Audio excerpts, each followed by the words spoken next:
ಎಲ್ರಿಗೂ ನಮಸ್ಕಾರ. ಇವತ್ತು ನಮ್ಮ ಜೊತೆ ಇದ್ದಾರೆ ಮಣಿಕಂಠ ಅವರು ದೊಡ್ಡಬಳ್ಳಾಪುರದ ಹೊಸಳ್ಳಿಯಿಂದ ಬಂದಿದ್ದಾರೆ. ಅವರು ಕೃಷಿ ವಿಶ್ವವಿದ್ಯಾನಿಲಯ ಆಯೋಜಿಸಿರುವ ಕೃಷಿ ಮೇಳ 2024ರ ಕಾರ್ಯಕ್ರಮದಲ್ಲಿ ತಾಲೂಕು ಮಟ್ಟದ ಯುವ ರೈತ ಪ್ರಶಸ್ತಿಯನ್ನ ಸ್ವೀಕರಿಸಿರುತ್ತಾರೆ. ಬನ್ನಿ ಅವರನ್ನ ಮಾತಾಡ್ಸೋಣ. ಸರ್ ನಮಸ್ಕಾರ. ನಮಸ್ತೆ, ಎಲ್ಲರಿಗೂ ನಮಸ್ತೆ. ಸರ್, ತಾಲೂಕು ಮಟ್ಟದ ಯುವ ರೈತ ಪ್ರಶಸ್ತಿಯನ್ನ ಸ್ವೀಕರಿಸಿದ್ದೀರಾ. ಇದಕ್ಕೆ ನಮ್ಮ ಕೃಷಿ ವಿಶ್ವವಿದ್ಯಾಲಯದ ಪರವಾಗಿ ಅಭಿನಂದನೆಗಳು ಸರ್. ತುಂಬಾ ಧನ್ಯವಾದಗಳು ಮೇಡಮ್. ಸರ್, ನೀವು ಯಾವ ಬೆಳೆಗಳನ್ನ ಬೆಳೀತಾ ಇದ್ದೀರಾ, ಏನೇನು ಪದ್ಧತಿಗಳನ್ನ ಪಾಲಿಸ್ತಾ ಇದ್ದೀರಾ, ಸ್ವಲ್ಪ ನಮ್ಗೆ ಹೇಳಿ ಸರ್. ಮೇಡಮ್, ನಮ್ದು 8 ಎಕರೆ ಜಮೀನಿದೆ. ಸ್ವಲ್ಪ ಜೋರಾಗಿ ಹೇಳಿ. 8 ಎಕರೆ ಜಮೀನಿದೆ. ಆ ಜಮೀನಿನಲ್ಲಿ ನಾನು 3 ಎಕರೆ ಅಡಿಕೆ ಹಾಕಿದ್ದೀನಿ. ಅಡಿಕೆ, ತೆಂಗು, ತರಕಾರಿಗಳು, ಕ್ಯಾರೆಟ್, ಆಲಿಗೆಡ್ಡೆ ಇತ್ಯಾದಿ ತರಕಾರಿಗಳು, ಸಣ್ಣ ಪುಟ್ಟ ತರಕಾರಿಗಳೆಲ್ಲ ಬೆಳಿತೀವಿ. ಮತ್ತೆ ಈ ಮಳೆಗಾಲ ಆಗ್ಲಿ ಇದ್ರಲ್ಲಾಗ್ಲಿ ನೋಡ್ಕೊಂಡು ದವನ ಬೆಳಿತೀವಿ. ಮತ್ತೆ ಟೊಮೆಟೊ ಆಗಿರ್ಬೋದು, ಪ್ರತಿಯೊಂದು ತರಕಾರಿ ಬೆಳಿತೀವಿ. ರಾಗಿ ಬೆಳಿತೀವಿ, ರಾಗಿ ತಗರಿ ಆಗಿರೋ ಬೆಳಿತೀವಿ. ಓಕೆ ಸರ್, ಅಂದ್ರೆ ನೀವು ಒಂದು ಏಕ ಬೆಳೆ ಅಲ್ಲದೇನೆ ಸಮಗ್ರವಾಗಿ ನೀವು ಕೃಷಿಯಾಗಿ ಬೆಳಿತೀವಿ. ನಮ್ಗೆ ಈಗ ಎಲ್ಲಾ ರೈತರು ಹೇಳೋದು ಅಂದ್ರೆ ನಮ್ಗೆ ಮಳೆಗಾಲ ಆಗಿರ್ಬೋದು, ಕೆಲವು ಕಾಲಗಳಲ್ಲಿ ಲಾಸ್ ಆಗುತ್ತೆ ಅಂತ ನಾವೊಂದು ಪದ್ಧತಿ ಮಾಡ್ಕೊಂಡಿದೀವಿ. ನಾವೇನು ಅಡಿಕೆ ತೋಟದಲ್ಲಿ ತಗೊಳ್ಳೋ ಅಂತ ದುಡ್ಡನ್ನ ತರಕಾರಿ ಬೆಳೆಗೆ ಹಾಕಿದಾಗ ನಮ್ಗೆ ಲಾಸ್ ಆಗಲ್ಲ. ನಮ್ಗೆ ಯಾವ ತರ ಬೇಕಾದ್ರೂ ಮ್ಯಾನೇಜ್ ಆಗುತ್ತೆ. ಹೆಚ್ಚಿನ ಪ್ರಾಧಾನ್ಯತೆನ ತರಕಾರಿ ಬೆಳೆಗೆ ನೀವು ಕೊಡ್ತಾ ಇದೀವಿ ಮೇಡಮ್. ಸರ್, ಇವಾಗ ನಾವು ನೋಡ್ತಾ ಇದ್ದೀವಿ, ಹವಾಮಾನ ಬದಲಾವಣೆ ಅನ್ನೋದು ಒಂದು ದೊಡ್ಡ ಇಶ್ಯೂ ಆಗಿದೆ. ಕ್ಲೈಮೇಟ್ ಚೇಂಜ್ ಅನ್ನೋದು. ಈ ಹವಾಮಾನ ಬದಲಾವಣೆಗೆ ತಕ್ಕಂಗೆ ನೀವು ಯಾವ ತರ ಮಾರ್ಪಾಡುಗಳನ್ನ ನಿಮ್ಮ ಕೃಷಿ ಪದ್ಧತಿಗಳಲ್ಲಿ ಮಾಡ್ಕೊಂಡಿದ್ದೀರಾ? ಮೇಡಮ್, ನಾವೀಗ ಫಸ್ಟ್ ನಾವ್ ಯಾವುದೇ ಇದಕ್ಕೆ ಹೋಗಲ್ಲ. ನಾವೇನು ಮಾಡ್ಕೊಂತೀವಿ ಅನ್ನೋದು ಬೇವಿನ ಎಣ್ಣೆ ಆಗಿರ್ಬೋದು, ಈ ತರ ರೆಡಿ ಮಾಡ್ಕೊಂಡಿರ್ತೀವಿ. ಯಾಕಂದ್ರೆ ಈಗ ಇಡುವಂತ ಬೆಳೆ ಯಾವುದೇ ಬೆಳೆಗಾದ್ರೂ ರೋಗ ಅಟ್ಯಾಕ್ ಆಗೇ ಆಗುತ್ತೆ. ಈ ಕಾಲದಲ್ಲಿ ಹಂಗೆ ಆಗೋಗ್ಬಿಟ್ಟಿದೆ. ಅದಕ್ಕೋಸ್ಕರ ನಾವ್ ಏನ್ ಬೇಕೋ ಆರ್ಗ್ಯಾನಿಕ್ ಅಲ್ಲಿ ಏನ್ ಬೇಕೋ ಅದನ್ನ ಮಾಡ್ಕೊತಾ ಇದೀವಿ. ಗೊಬ್ಬರ ಆಗಿರ್ಬೋದು, ಎರೆಹುಳದ ಗೊಬ್ಬರ ಆಗಿರ್ಬೋದು, ಇದನ್ನ ಸಂಪೂರ್ಣವಾಗಿ ಇದು ಮಾಡ್ತಾ ಇದೀವಿ. ಕೃಷಿ ಇಲಾಖೆಯಿಂದ ಬರುವಂತ ಸೌಲಭ್ಯಗಳನ್ನ ತಗೊಂಡು ಕೃಷಿಯನ್ನ ಮಾಡ್ತಾ ಇದೀವಿ. ಕೃಷಿ ವಿಶ್ವವಿದ್ಯಾಲಯ ನಿಮ್ಗೆ ಇದ್ರಲ್ಲಿ ಯಾವ ತರ ಸಹಕಾರಿಯಾಗಿದೆ ಸರ್? ಎಲ್ಲ ಒಳ್ಳೆ ತರ ಸಹಕಾರಿಯಾಗಿದೆ.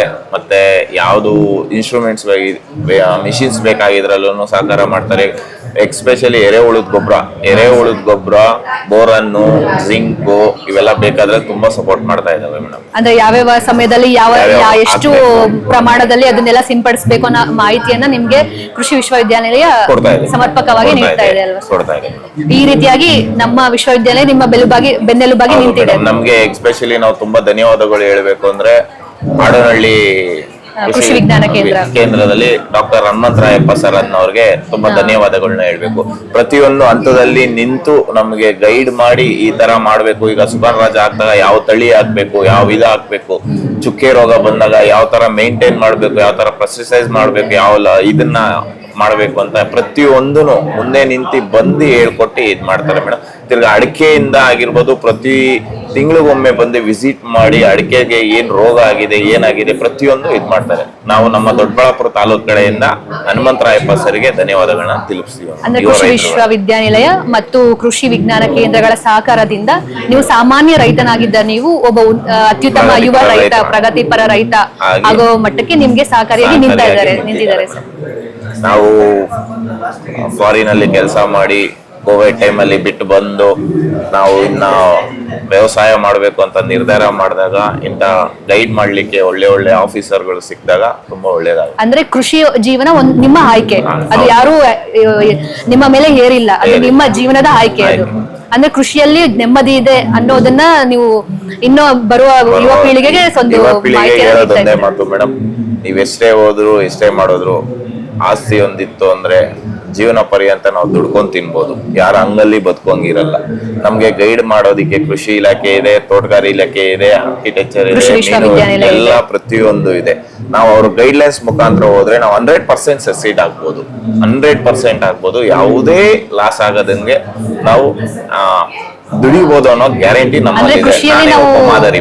ಕೃಷಿಯಲ್ಲಿ ಯಶಸ್ವಿಯನ್ನ ಕಾಣಬೇಕು ಅಂತಂದ್ರೆ ವೈಜ್ಞಾನಿಕವಾಗಿ ಮಾಹಿತಿಗಳನ್ನ ನಾವು ಕೃಷಿ ವಿಶ್ವವಿದ್ಯಾಲಯದ ಮೂಲಕ ಆಗ್ಲಿ ಒಂದು ರೋಗಕ್ಕೆ ನಾವು ಏನ್ ಮಾಡ್ತೀವಿ, ಒಂದು ಔಷಧಿ ಅಂಗಡಿಗೆ ಹೋಗ್ತೀವಿ. ಒಂದು ಔಷಧಿ ಅಂಗಡಿಗೆ ಹೋದಾಗ ಒಂದು ಕಂಪ್ನಿ ಕೊಡ್ತಾರೆ, ಇನ್ನೊಂದು ಔಷಧಿ ಅಂಗಡಿಗೆ ಹೋದಾಗ ಇನ್ನೊಂದು ಕಂಪ್ನಿ ಕೊಡ್ತಾರೆ. ಆಗ ನಾವು ಬಂದು ಸ್ಪ್ರೇ ಮಾಡಿದಾಗ ಅದು ಕಂಟ್ರೋಲ್ ಆಗಲ್ಲ.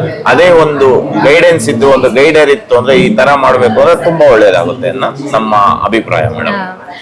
ಸರ್, ನೀವು ಈ ತರ ಎಲ್ಲರ ಸಹಕಾರಗಳನ್ನ ತಗೊಂಡು ವೈಜ್ಞಾನಿಕವಾಗಿ ಅವರ ಎಲ್ಲ ಸಲಹೆಗಳನ್ನ ಪಾಲಿಸಿ ಒಂದು ಅತ್ಯುತ್ತಮ ಯುವ ರೈತ ಪ್ರಶಸ್ತಿಯನ್ನು ಸ್ವೀಕರಿಸಿ ಮತ್ತೆ ಎಲ್ಲ ಮುಂಬರುವ ಪೀಳಿಗೆಗೂ ಕೃಷಿಯಲ್ಲೂ ಕೂಡ ಸಂತೋಷ ಇದೆ, ನೆಮ್ಮದಿದೆ, ಅದರಲ್ಲೂ ಜೀವನ ಮಾಡಬಹುದು ಗೌರವಾನ್ವಿತವಾಗಿ ಅಂತ ಒಂದು ಸಂದೇಶವನ್ನ ನೀಡಿರ್ತೀರಾ.